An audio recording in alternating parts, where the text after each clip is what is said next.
Thank you guys for having me. Everybody starts the speech the same way. They say, I'm so excited to be here, but I really am. This is an amazing place you have now. My gosh, when I saw the artist sketches of this, when it began, I was telling Ashley Summerdahl, I said, there's no way they're gonna pull that off. It's gonna not look that great, but it does. This place is an incredible building. I'm gonna start today by talking about this. If I had the secret to happiness that I could give you right now, I would. I don't have that. But I've learned a lot of things about creativity and happiness, and I want to share this with you today. And some of this comes from my failures. Some of this comes from the things I did really wrong. And I want to share those things with you today and be very honest, hopefully. And so you see that I put it all on the table for you today to enjoy.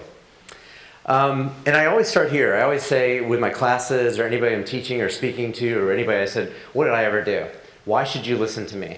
So I'm going to show you a little bit of work, but you can always go to my site, hellomikelear.com. I've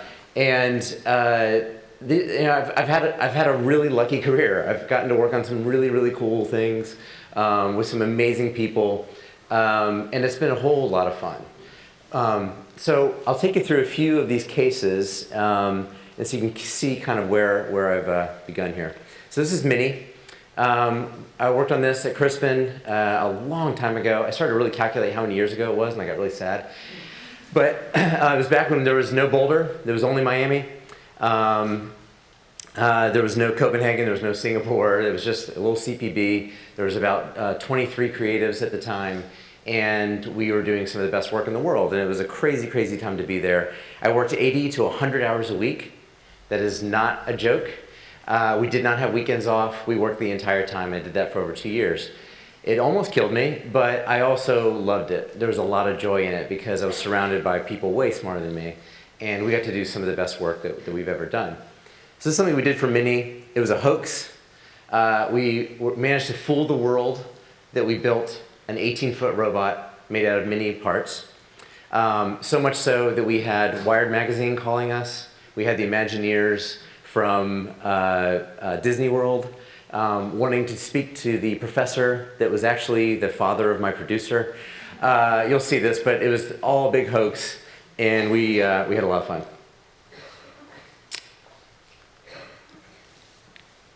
The following video was designed to describe a new form of interactive fiction for the consumer. It all starts with a character named Colin Mayhew. One of the things about robotic action is the way the legs work. In the 1950s, a young man named Colin Mayhew was involved in an automobile accident. Though the accident is minor, it shapes Colin's decision about what he would do with his life. Colin goes on to become an engineer for Minnie at their plant in Oxford, England.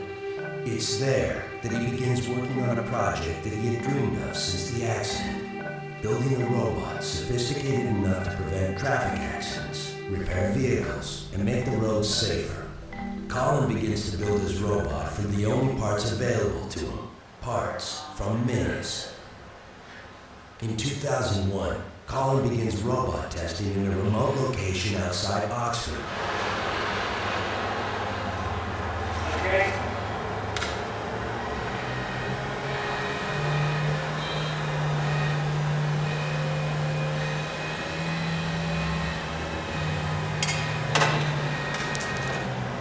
As his work advances, he creates a website to document his progress. His site, r50rd.co.uk, quietly surfaces on the internet.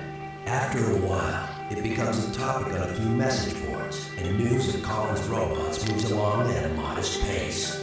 Then, all hell breaks loose. Word of Colin's breakthrough spreads to more mainstream websites, and soon, his site is receiving hundreds of thousands of hits. As more and more people dig for information and debate the authenticity of his work, the sheer number of visitors is literally crippling Colin's site. Meanwhile, another development is taking place. 6.1 million copies of an excerpt of a book are being distributed through magazines and newsstands. Men of Metal, eyewitness accounts of humanoid robots, written by freelance journalist Rowan Samuel, Men of Metal documents the unexplained sightings in Oxford, England. As people read the book, they discover accounts by eyewitnesses, pictures of footprints found near the sightings, and sketches. In one instance, a man is driving home late one rainy night when he loses control of his vehicle. Just as the car is about to leave the road, he is rescued by something he can't describe. But what makes his story even more interesting is that he managed to snap a picture. In researching the Terrible subject, Photoshop. the author finds out about Colin Mayhew and his interest in robotics. Colin becomes the lead suspect. The book leads readers to dig deeper on the web. They are rewarded. A site called the Oxford Incident Sightings page is found. It documents recent sightings of robot-like creatures on the streets of Oxford, England. The site is independent of Colin Mayhew and Roland Samuel, and appears to corroborate other eyewitness reports. People dig deeper to find out more about Colin Mayhew. They are again rewarded when they find his personal website, the publisher's website, and the author's website. As of today, interest continues to mount. Colin Mayhew's email fills daily with requests for interviews, technical advice, and more information. Kasson Publishing is inundated with requests for the complete version of Men of Metal. Colin's personal and professional sites receive tens of thousands of new visitors every day. And the debate rages on between the believers and the non-believers. Through it all, Colin Mayhew remains silent. Visit r50rd.co.uk.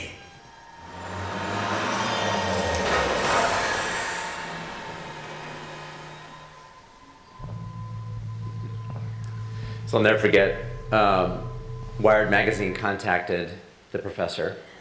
Everything we ran all these websites through servers in Oxford, England, so nothing was traceable to Crispin. And we pulled off a pretty serious hoax to the point where these legitimate journalists wanted to interview us. Not us, but the professor. And I remember going to Alex's office. I'm like, Alex, Wired Magazine wants to talk to the professor. And he literally just went, I don't know what to do with that. And so we were kind of on our own, had to figure it out. And so we finally, pulled the curtain back. And some people were mad. Others were like, come on, that was a blast. So we had a lot of fun. It built mini culture in a huge way. We saw a lot of fans reposting the site. The site kept crashing because we didn't know what we were doing half the time. And every time it crashed, it would get mirrored by somebody. Someone on Gizmodo would mirror the site and put it up for us. And so it was a pretty neat project. I was fortunate enough to work at the Martin Agency for 12 years and got to work a little bit on Geico. I did not do one of the great Geico campaigns, but I was very proud of this work. We ended up doing 12 commercials with this little guy, Cash. And I'm always, one of the moments I was most proud of is Ted, the main client, said, in our 70-year history, there was never a time when you called Geico and you would get a busy signal. When this campaign ran, it did. And he said, you actually screwed up our phone lines. So thank you. So I was kind of proud of that. I'll skip the spot for now, but I'll play it. Yeah. Excuse me. Do you know the way to Route 70? Nope.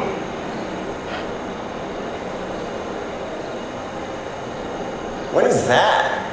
That's the money you could be saving with Geico. Poor fella. Must have been following you for miles. Looks tired. Tell me who was watching. Geico. 15 minutes could save you 15% or more on car insurance. So the great thing about Geico is everybody sees your work. The bad thing about it is everybody sees your work. It better be at least pretty decent, right? And then I also got to work at Martin Agency on Mentos. Mentos was an amazing client. They took a lot of risks with us, and I'll just share with you one small risk that we took. Is Dustin here? You here, buddy? No, he was going to try to make it. My partner, Dustin Arts, who actually owns the agency Familiar Creatures. If you guys are interested in a job, please talk to Dustin. He is a genius.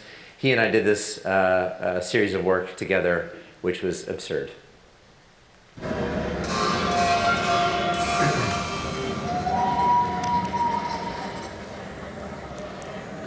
Good morning, Rick. Good morning, Josie. Rick, what if I told you that by using the positive force within me, I could change nature? That's amazing.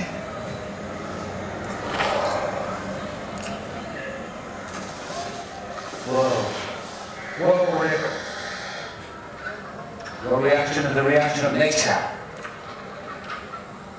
What if I was to move towards it?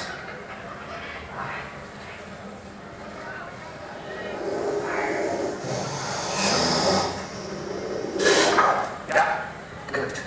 That's right. Boys, you just need to be more positive. So you love going to hug you.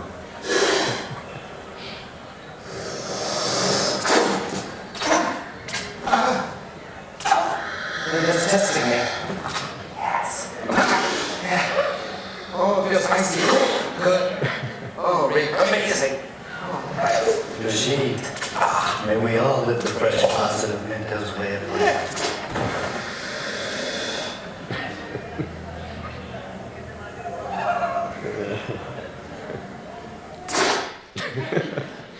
The chicken was extra, but it was worth it. And then most recently, before going to Bright House, I worked on Denny's in South Carolina at an agency called EP & Co. Yeah, Denny's is a great client, good people. And this is one of the last commercials I actually wrote. We were in a position where we were cranking out a bunch of work. I wasn't seeing what I needed from the teams, and I actually scribbled this down. And I felt really bad because I always want my teams to be the ones to succeed, but we just had my head was more in it than theirs at that moment. And so we ended up producing this, and it was making fun of grandmas. I'm just beating up on people. Well, no family today, Nana? No traditional Sunday pancake breakfast, Mimi? They usually show up just about this time, don't they? Oh, well, I'm sure something came up. You have heard about Denny's new pancakes, though. 50% fluffier, more vanilla here. But surely they're not at Denny's right now. Surely. Are Denny's new pancakes fluffier, tastier, better than yours? Only you can decide. Poor grandma. So through all of this, 25 years almost, I think I've been working. And for most of it, I was chasing one thing. And it was awards. And so I was very much in a state of mind of, once I win an award, I will be happy. That was really my MO. And let me be clear, there's nothing wrong with awards, okay? Awards are standard. They are something that I think we all need to be very, very aware of, and we want to achieve that greatness, right? But when it becomes obsessive, when we start to base your actual happiness on it, that can get pretty dicey. And that's what I'm going to talk mostly about today. I had this was my mindset. Sorry, these are new slides. I'm getting used to them. So if I do great work, then I will be happy. And that was really screwing me up. I wasn't really happy at the core. At the core of it, I was chasing this award to put on the shelf, and it was looking for that one moment, that solitary moment of happiness. And I was kind of missing the point of the journey. I was missing the point of why I was going to work every day.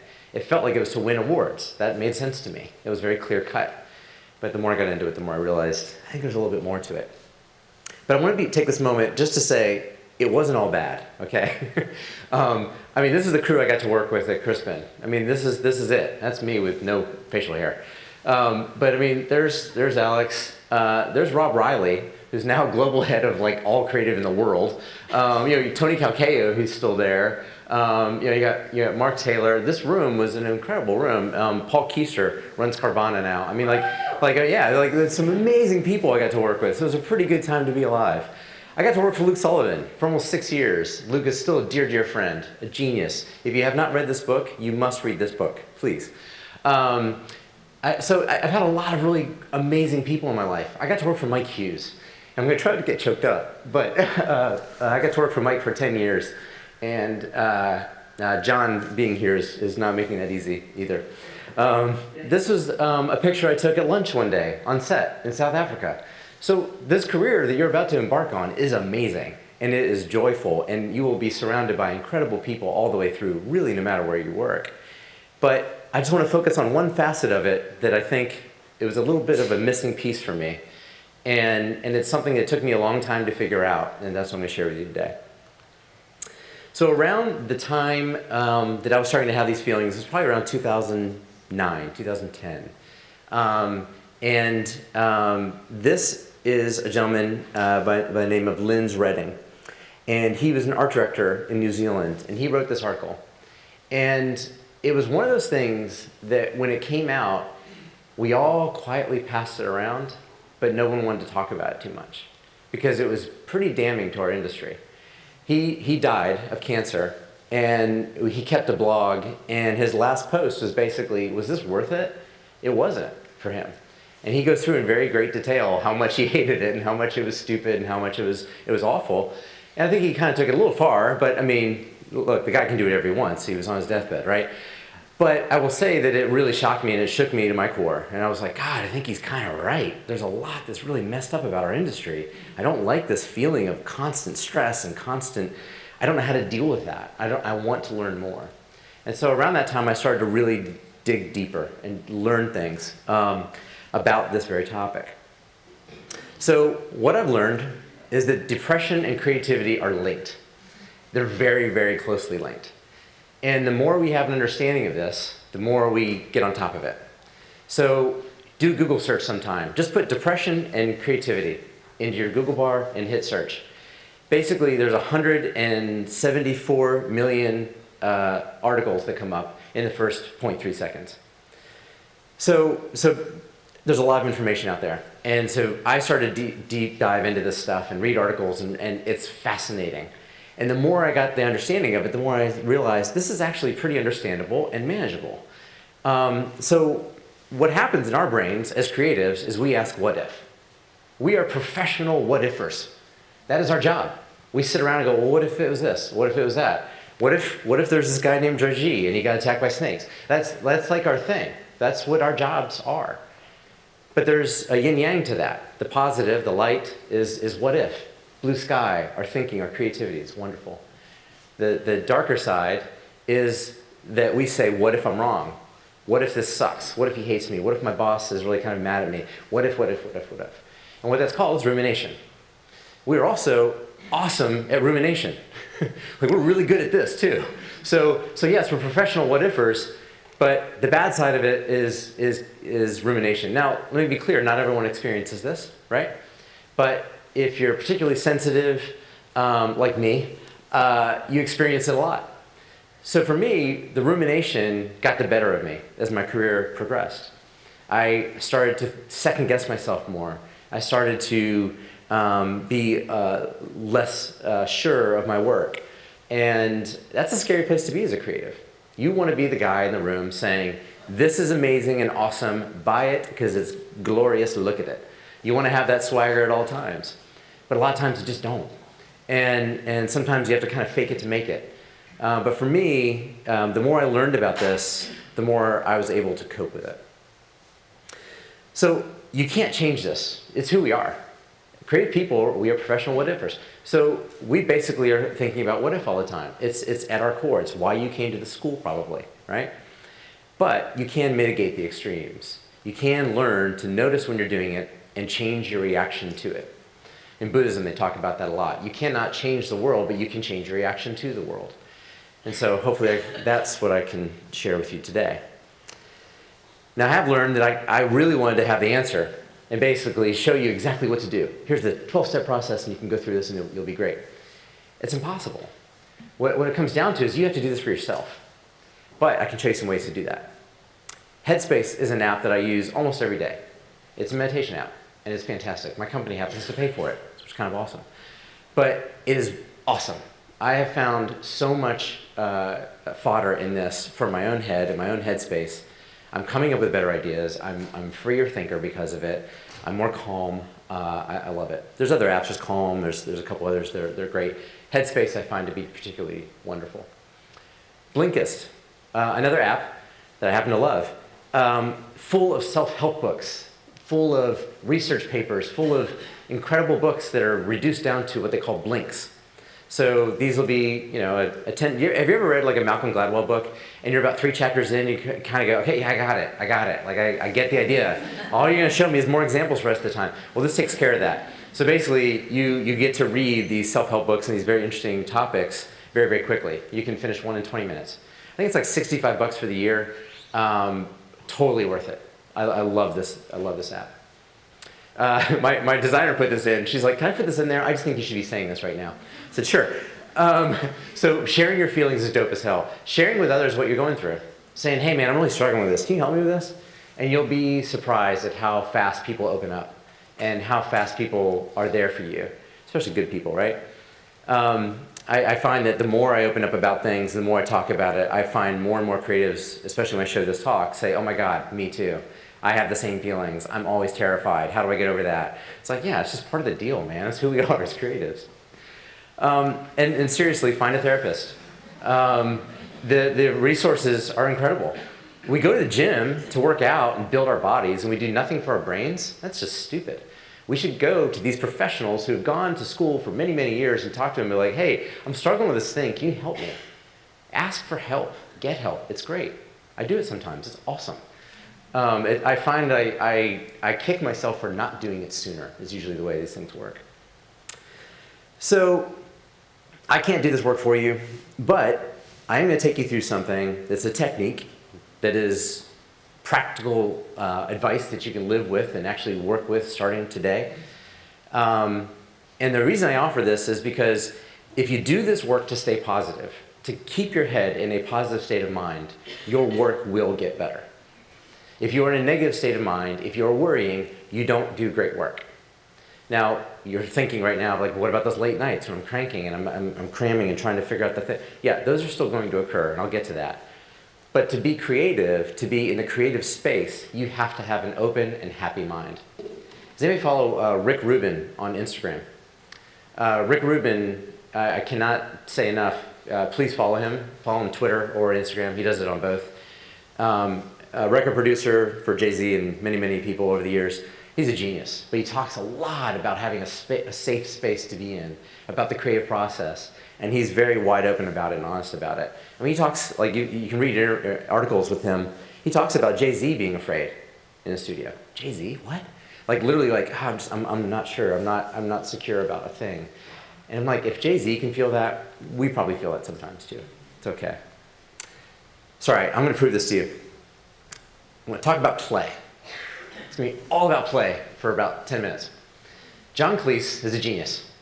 He is one of my favorite people of all time, one of the greatest writers, I think, of our time. You know, an Oxford grad, a brilliant, brilliant mind. And he studied creativity quite a bit.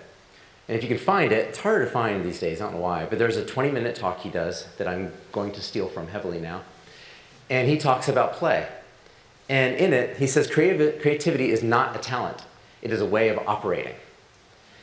And if you think of it that way, and start to, and I'm going to prove it, but if you really start to think about it this way, it becomes less daunting. Because he found that he studied this guy McKinnon, and McKinnon proved that those regarded as their peers as most creative had no greater intelligence than their colleagues. It's not like they're smarter, it's not like they are more creative, but these people are people that know how to play.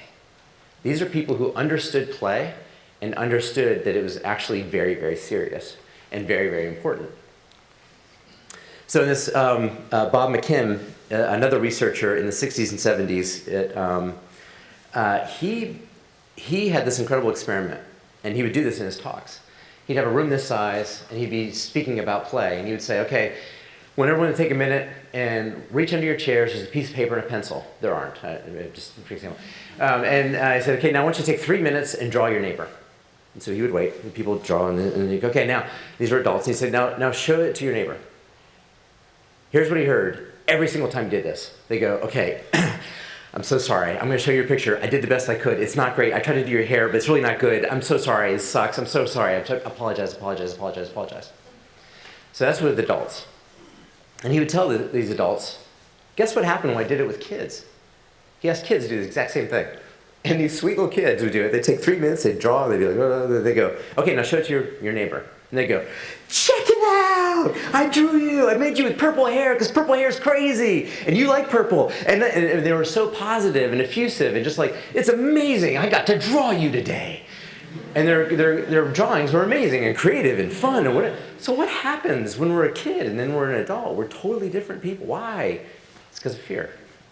Picasso says this too. I actually was walking to the airport and there's a big poster in the Delta Lounge And it has this quote. And I was like, oh my God, there you go. So every child's an artist. The problem is, how do we remain artists when we grow up? And it's like, you know, Picasso figured it out. Plato has a quote. I think I might have taken the Plato quote out. But Plato had a quote. He said, you learn more about a person in 1 hour of play than you do a lifetime of regular life. Plato was talking about it way back then. So there's something to play. And it's about letting go of our adult behaviors and loosening up and getting down to the business of playing. Because this is our jobs. We have to actually learn to play again. So here's an idea. North Dakota State did this experiment. They said, what if you just acted more like a kid? So they did an experiment over and over again. It was a repeatable thing. And they said, they found that those who pretended to be kids when doing a task had 30% more creative solutions. If you're telling me that I can come up with 30% more ideas for my work by acting like a kid, I'm down. Okay, let's do it. One of my favorite things to do when I concept, let's work on, for 5 minutes, let's think of the worst idea possible. My partner Dave and I used to do that when we worked on Mini all the time. And we would literally sit down and go, okay, just stop, like we're getting tense, we're getting too structured. What's the worst idea we could do for this? We were working on Mini convertibles, I remember. And we just started thinking about the worst ideas possible. And guess what? We had way more ideas.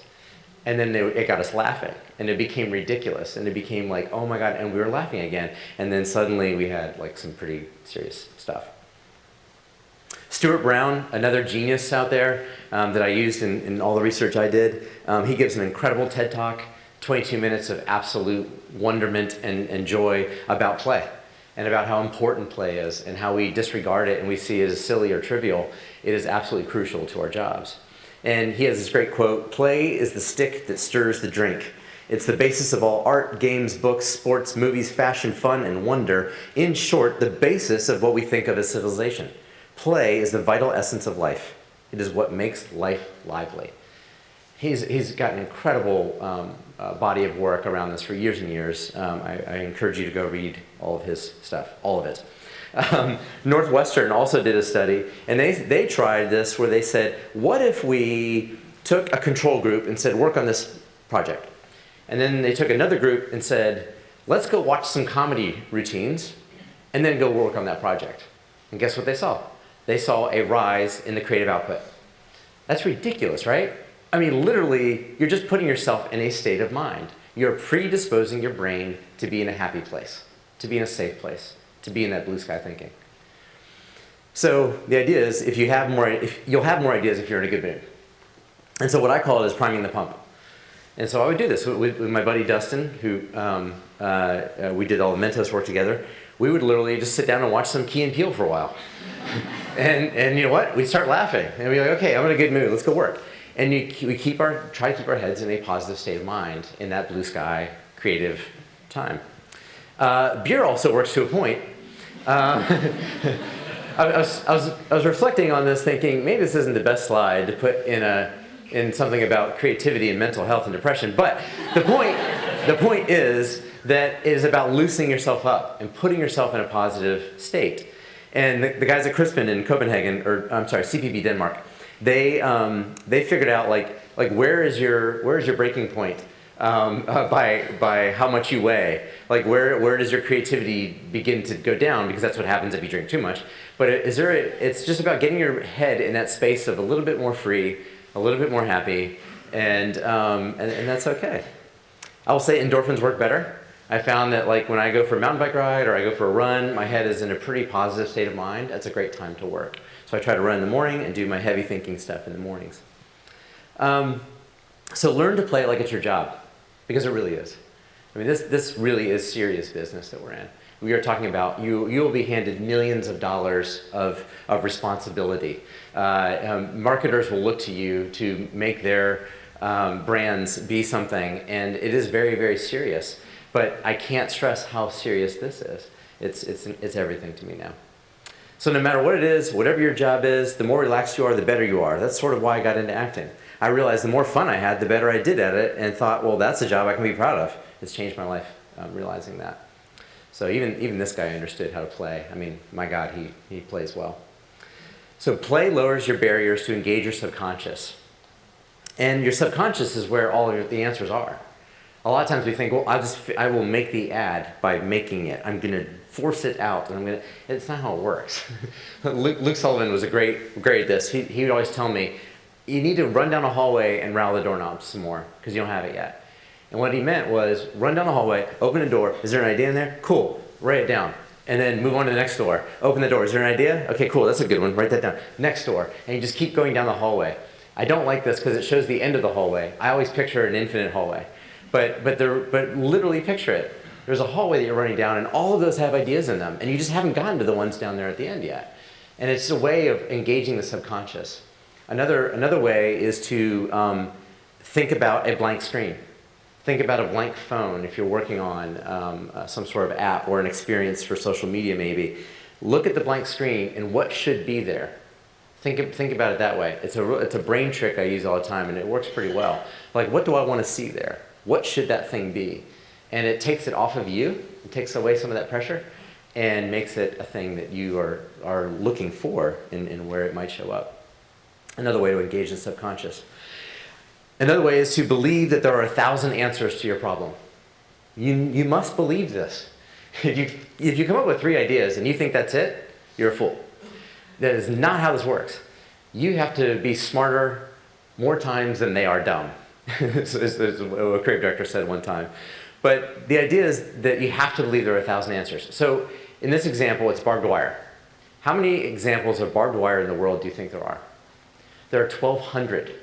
So someone decided that there were more ways to make barbed wire and other ways to produce it and manufacture it that maybe were cheaper or worked better or whatever it was, but for some reason, there are 1,200 ways that you can make barbed wire. Well, that means that there are probably more than 3 ideas for the thing you're working on, right? So put yourself in that state of mind of like always there's going to be a better idea. I can beat that. We can do better. Let's try it and get something going. Because I do believe that quantity brings quality. When I taught at Brand Center, I would always start the class with the idea of like, you were going to bring 25 ideas to every class. And I saw the same faces every time. What?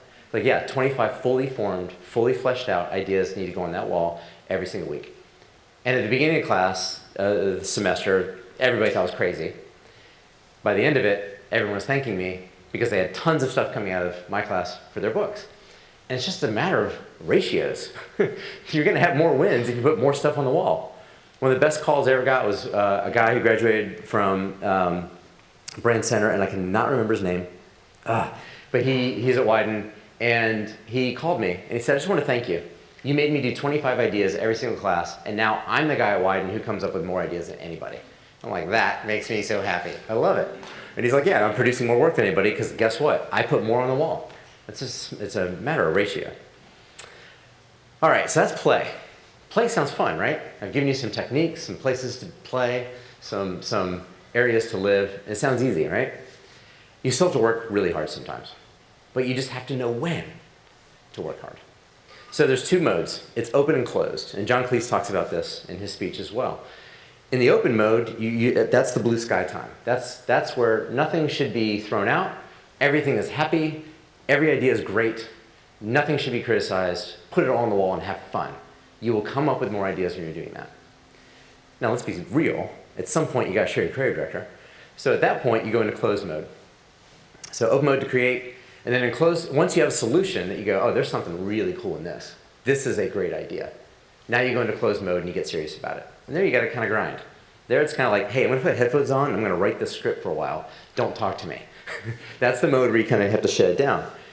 But there are still moments within that you have to flip back to open. So there are moments where you're like, this isn't, I don't like that scene. So then you have to step away, and you have to go back to open mode and go, okay, blue sky, safe place. There are no bad ideas. Put lots of ideas for that one particular scene you're trying to figure out, and go, that's pretty cool. Now, scribble and write it and make it good. So that it's open and closed, and being cognizant of what you're doing and when you're in those modes and when you're not changes everything. It really works. So yeah, that. Knowing when to flip it to open or closed, it's a way of operating. Beer does not work here. This will totally screw you up and it will ruin your work. So I will say that, but coffee does. For me, I get some caffeine going, I'm like, okay, I need the focus, that's gonna work for me. So it's pretty good. And this is probably something, I was thinking about this last night as I was falling asleep. I wanna make a bigger deal of this one.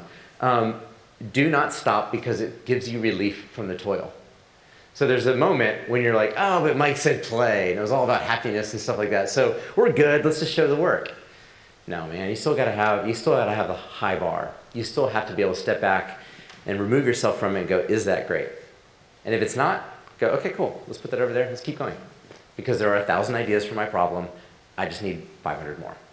So it's a matter of knowing when to be real with yourself too, to say, okay, that's pretty terrible, I should probably redo that. Or say, I really love this, I think it's wonderful, let's go see what the creative director thinks. And then good luck. So this began to make sense to me.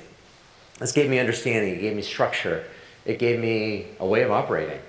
And by using meditation, by reading a lot more, my positivity went up, my work went up, I had a lot more fun, I enjoyed my life, my job, and things were pretty good, right? And then I started to kind of look around and see that the world was changing. Well, like a lion for good? That's cool. Oh, that's interesting. Because I think a lot of people started figuring this one out. They started saying, we're just selling widgets and stuff. Isn't there more to life than this? And so back to Lynn Redding's article about is this all there is? Advertising, is this really it? Well, no. Turns out there's a whole lot more. One show even has a green pencil now. That's pretty cool. But as I was getting into this, I started going, gosh, I want to do more of that. That's where I get excited now. That's what I want to be making. And the thing is, most clients are open to it too these days. So for Denny's, we went from being mean to grandma to sell pancakes to a little bit bigger idea. This happened during the hurricanes in Houston and the Keys. And we saw the devastation there, and we took this idea to the client. The client approved it the same day, and we had this truck up and running, no kidding, in 12 days. I've never done anything this fast. It was insane.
So a little bit different take than selling pancakes, but I think it's probably still selling some pancakes.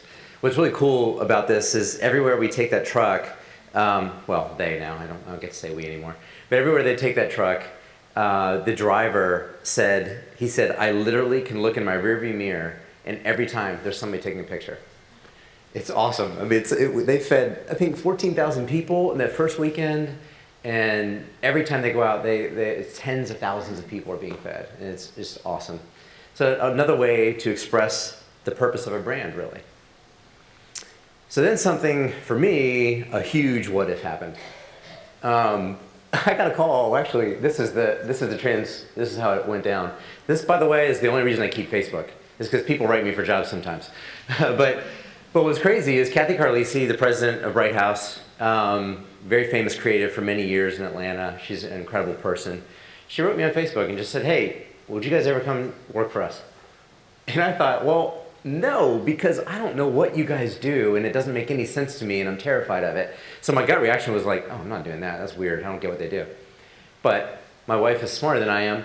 And she said, it's Kathy and it's bright and it's Atlanta. She goes, you should at least talk to him. I was like, yeah, I'll talk to him.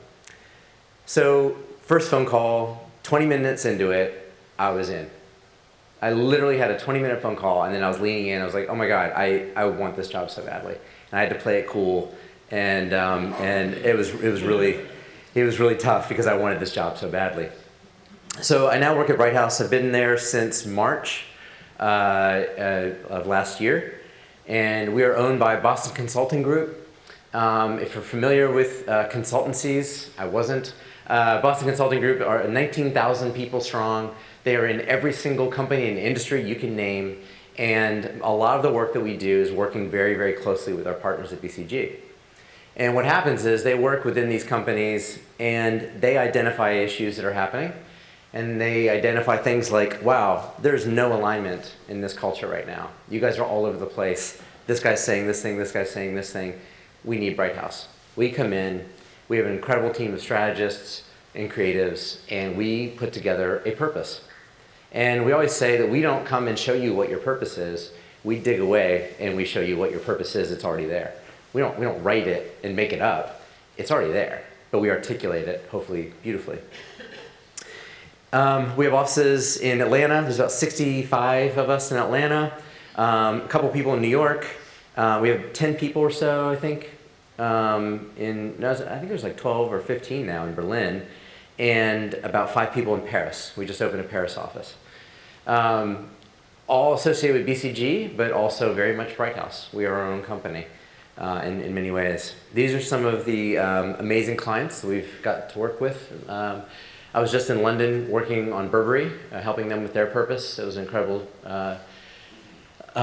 project. We work with BMW, we work with Mercedes-Benz, P&G. Remember the Always Work, Like a Girl? That strategy came from us. We handed that to Leah Burnett. Leah Burnett did an amazing campaign with it, but that came from us. And one of the reasons I was hired was so that we can start to do more work like that. So that is my, what I'm trying to do more of, but it's a fascinating place. This is what we do for clients. We do purpose and activation and articulation, but we also do brand strategy. We do ideations, we do corporate identity, human insights, film productions. There's all kinds of things that fall into it, and almost every single job we do is different. I haven't seen one thing that's felt the same whatsoever. It's all very customized to what a client needs. It's corporate in a way. It's very much you're dealing with the C-suite. It's rare that we're dealing with marketing people. We are meeting with CEOs. We are meeting with the C-suite, and that's a pretty intimidating room, but it's fascinating, and we get to really change the world by changing those minds of the people who can. So what is purpose? Purpose is what sits above everything else. It is the North Star. Although if you're in the other hemisphere, you have to say guiding star. I did not know that, by the way. It's the guiding star of a company. It is what sets vision, strategy, and mission. Your mission will change, your strategy will change, your vision even can vary. Your purpose will never change. If you saw the slide before, Delta Airlines, they are still living their purpose that we set for them 11 years ago. It's something that should never, ever change. This is a film that we put together to describe what purpose is. You're going to watch it and go, wow, I can't believe Mike's showing that publicly because of all these famous people in it. Surely he doesn't have the rights to that. We do have the rights to it. Because every one of these people, we went and asked their foundations to use this, their image. Because these are people who lived their purpose, who lived purpose in life in a very purposeful way. And we said, we want to use their image for what we do. And all of these people said yes.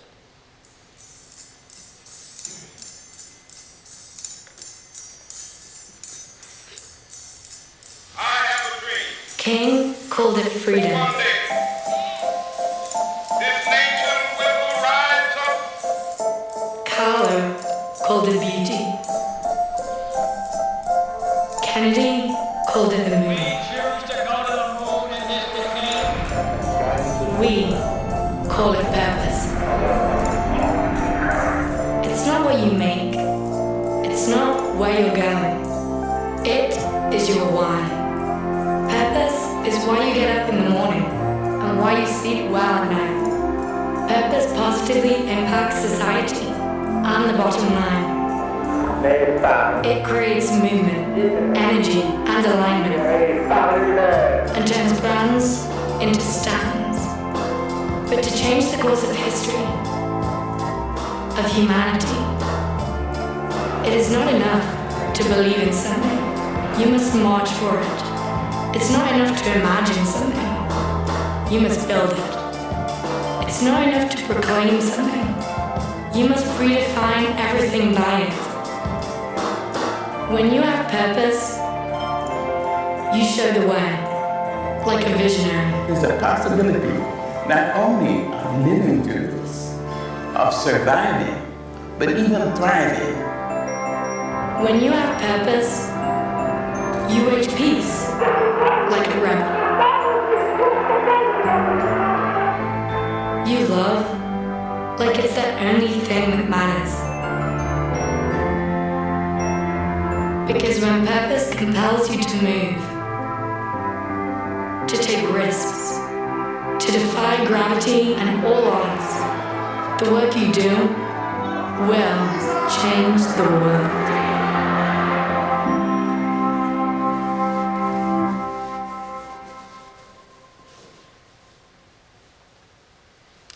So yeah, all these estates gave us permission to do this because we are watching the world change by the work that we do.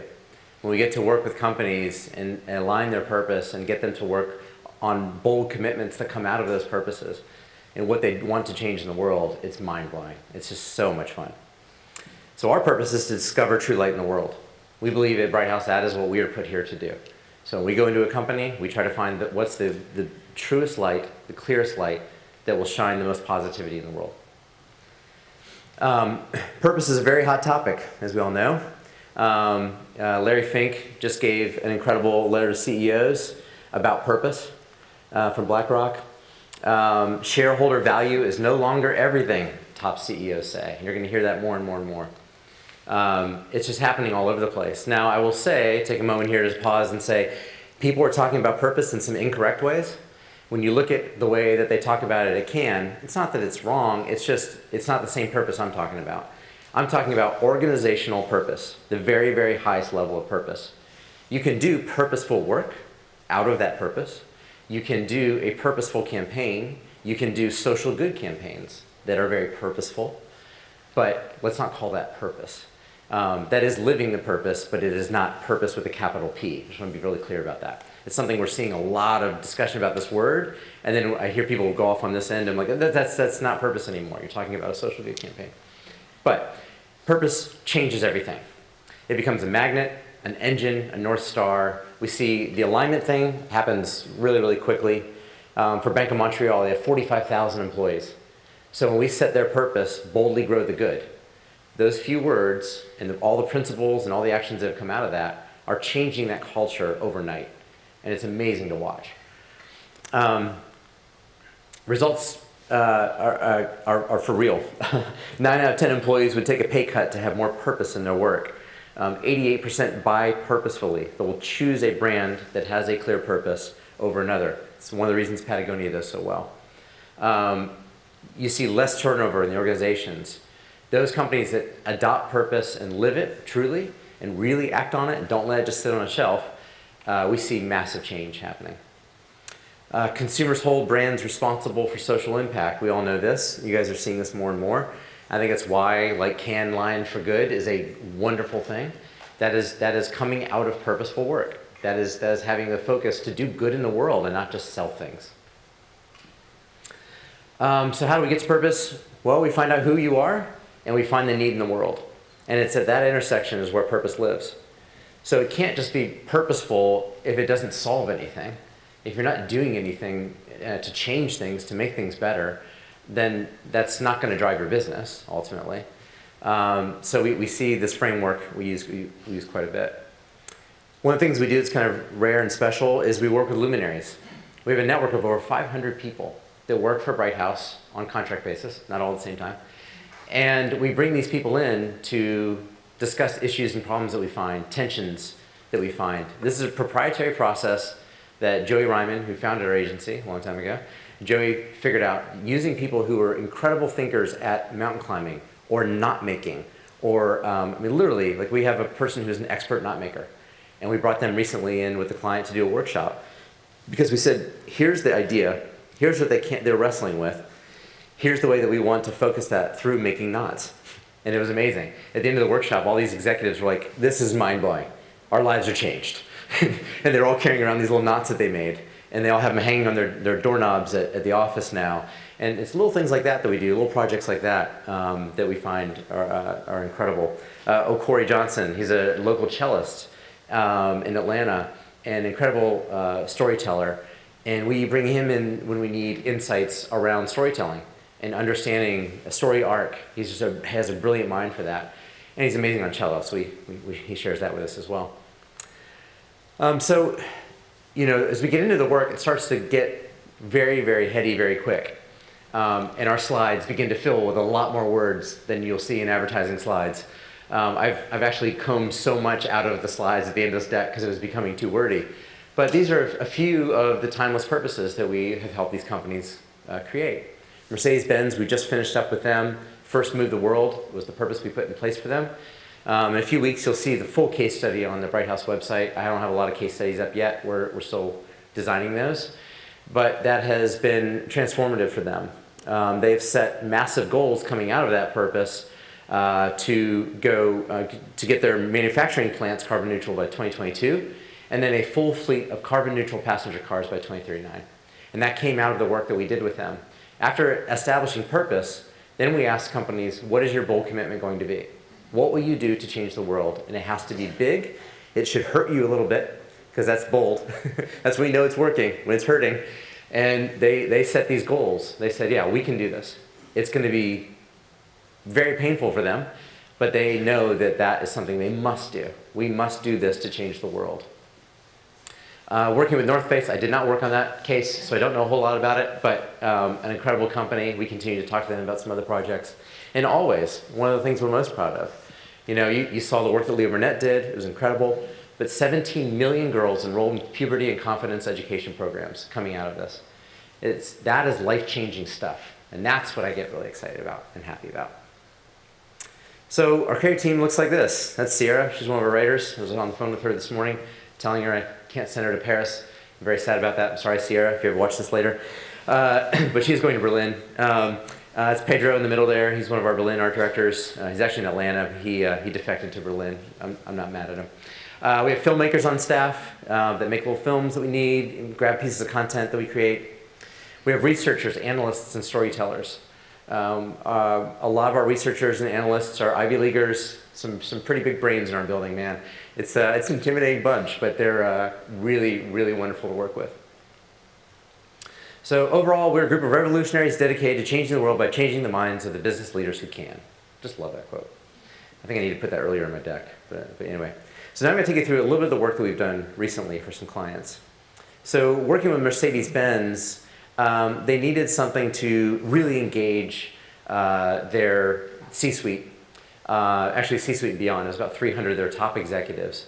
And so we had this idea, like, let's buy all of them a star and make the Mercedes-Benz symbol with all the stars that we bought for them. So these came as a certificate in a beautiful box, and we gave this to all the executives. And it was one of those moments that they were like, God, this is really cool. We are doing something big here. And we create a lot of things like this for companies, and you see the energy and you see the positivity it makes. It's hard to move an organization. I mean, we're talking about thousands and thousands of people who all have their own ideas, and to get everybody to move in the same direction off this idea of first move the world, it took a lot. So this is one small piece in many of the workshops and pieces of work that we created for them. But you see it beginning to transform that company very, very rapidly. The next thing I'm going to share is a little film that we created. We gave it to them as something to motivate their employees. It was something that we worked on with a company outside, and I'll share that with you. First, imagine the extraordinary. First, second guess the possible. First, redefine the limits.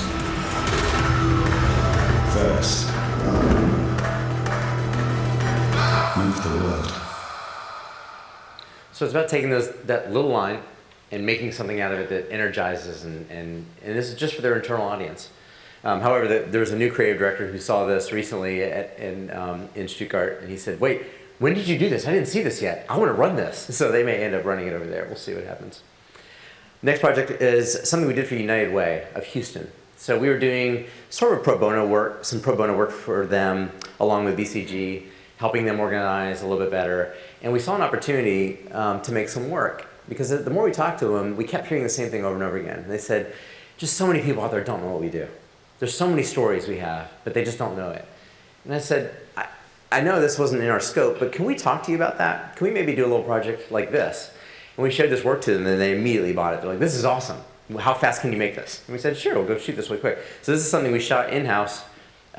We built a telephone on a pedestal that rings randomly. And when you pick it up and listen, it tells stories of people that have been helped by United Way, people that donate to United Way. And this little phone, they're putting that little phone all over the place in Houston. So you'll see these phones, and they'll just ring, and you walk up to it, and you can hear these stories. So we made a little film around that to bring that to life for them.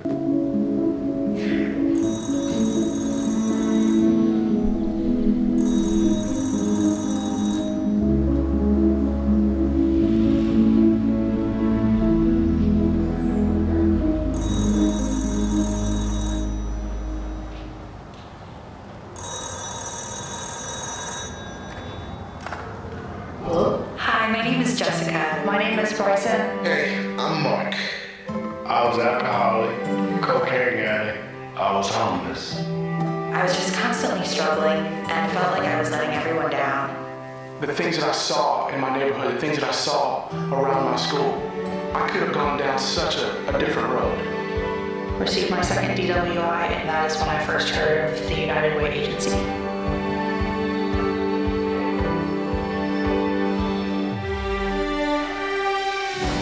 That program allowed me to spend the time I needed studying while knowing my daughter was in a safe place.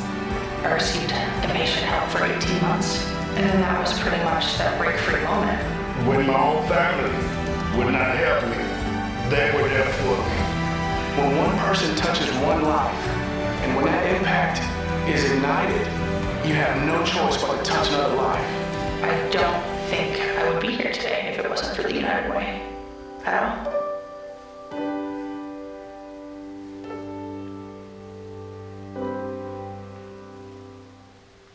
So now it's getting picked up by other United Ways, and they're using that to really populate the 211 program. This next one's a little trickier. So we work with one of our subsidiary companies, another subsidiary of BCG, called Digital Ventures. And Digital Ventures is based in Manhattan Beach, but they have offices in London, Berlin, Tokyo. And what they were faced with was they had massive growth really, really quickly. And they were at a point where no one kind of knew who was in what office, and they needed something to kind of bring everybody together. And they needed a recruiting tool that they could show this to somebody and have them go, oh, that looks like a cool place to work. I'd like to go work there. So that was kind of the job. And as the team was showing me work, I was like, you guys, these are all like fine films, but isn't it Digital Ventures? Shouldn't this be a digital idea? And they're like, well, what do you mean? I was like, I don't know. What if like you clicked on something and it would change the location of the film? And they're like, oh, that's cool. Yeah, we'll be right back. So they came back with this thing, and I was like, oh, that's exactly right. So we sent a team around the world and shot all this stuff. And let me see if I can get this to work. Okay, yeah, that's working. Great, good. Hold on. Here we go. Yep, there it is. So now what happens is I'm going to hit play here, and then this little logo is going to come up here. And every time I click that logo, it will change cities. So one of our strategists actually coded this, by the way. It was pretty impressive. So here we go. So I'm going click, click. Deep within us click, is the hunger to build. Click, click, click, click, click. It beats in our hearts and drives So us it's one forward. story, shot in 6 locations. We bring it to life together, each in our own way. With passion, Like click it really fast. tenacity, and a adventurous spirit. No matter where we are, building But if I just went to play Manhattan Beach only, I just want to see that group. Like, different house challenges. And it was play Manhattan Beach. So we had a lot of fun doing that, and it really brought that to life for them. They got very excited about it, and they've used it like crazy. So it's stuff like that, and that's, now that I'm at Bright House, these are the things that I want to make. I want to make more of those things. I want to make more films like the Mercedes film. The United Way project was a great little digital thing, super scrappy. We shot all ourselves. Like stuff like that's really, really fun to me still. This is an idea that we shared with Bank of Montreal, and one of their bold commitments was $400 billion committed to sustainable finance. Their nearest competitor was at $150 million, and we met with them. We said, you got to do more than that. If you want to do it big, double your nearest competitor. And they went like this and said, all right, 400 billion. And all the accountants fainted. But to bring it to life, we had these ideas to like, let's put tags of the dollars that you're putting towards helping these things in the world, in Toronto and Montreal and places like that. Like, let's put these out in the wild and do this and bring more attention to it, create a film about these installations, that sort of thing. They have not bought this yet, but we're hoping they do. But it's work like this is the stuff that I want to be taking to clients more and more. And this is another way to do it with AR, a little AR extension that I thought was really cool. But each one of these tags would then trigger an AR little film to take you through the idea and exactly what they're doing with sustainable finance. Great client. I hope we will sell that at one point. They're wonderful people. The last thing I'm going to show you is, it was a passion project of Darren, one of our creative director / writers. And he's very good friends with a lot of people in the music industry in Atlanta. And one of the guys that I've gotten to know very well is his name is Needles. Kari Kane is his real name, but Needles is a 5-time Grammy Award-winning producer in Atlanta, and he has a young daughter with autism. And in working on this project, they started just kind of following Kari around and his daughter, making a documentary about them. And we had a film crew at Bright House who was just really passionate about this project. And then when I started to look at it, I said, gosh, I think there's an opportunity here to do more for autism, using this as the impetus. Let's build this into a campaign around it.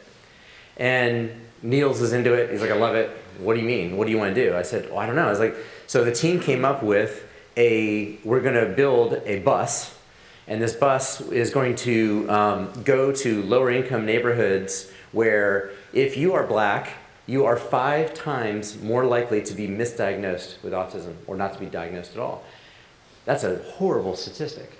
And I said, what if we started to go into neighborhoods that aren't getting this diagnosis with a bus, and you make it a mobile diagnosis clinic, and you go all over the place? And Neil was like, I'm all in. How do we do it? So we've started a GoFundMe. We've started to share this film. This is just a trailer I'm bringing today. We're entering this in tons of film festivals, and we're hopeful that it will show up somewhere. But again, this was just done in-house by the people we have that just had a really passionate project that they wanted to bring to life. And here's the trailer for that.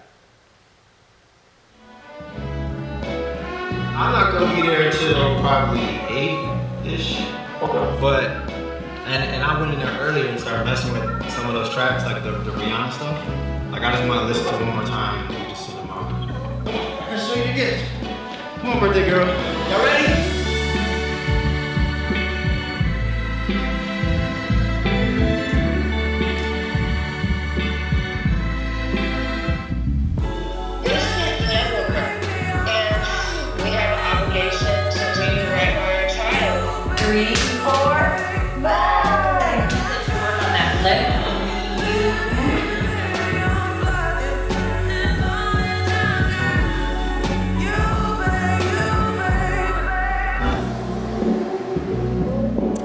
So we want to do more stuff like that. Niels is an incredible person. His family, they've just been so sweet and open and generous with everything. We made this film, and we said we want to put it in award shows. We want to do all kinds of things with it. And he's like, I'm behind this 100%, whatever y'all want to do. He's said yes every single time. So that's what I've got for you today. Hopefully it's been informative, took you down a little path. I will be very, very clear. A big reason I'm here speaking is because I want you to come work for me one day. I'm not shy about that. Who's it? Don Just. It says you got to ask for the sale. You got to be very direct. You know, as my department starts to build, we're going to need help. So if you have that interest, please, of course, hit me up. I show this because that's where our offices are, by the way. If you've ever been to Ponce City Market, it's kind of the greatest place in Atlanta. So when I found out our offices were there, I was all in. It's ridiculous. That's what I got for you. Thank you.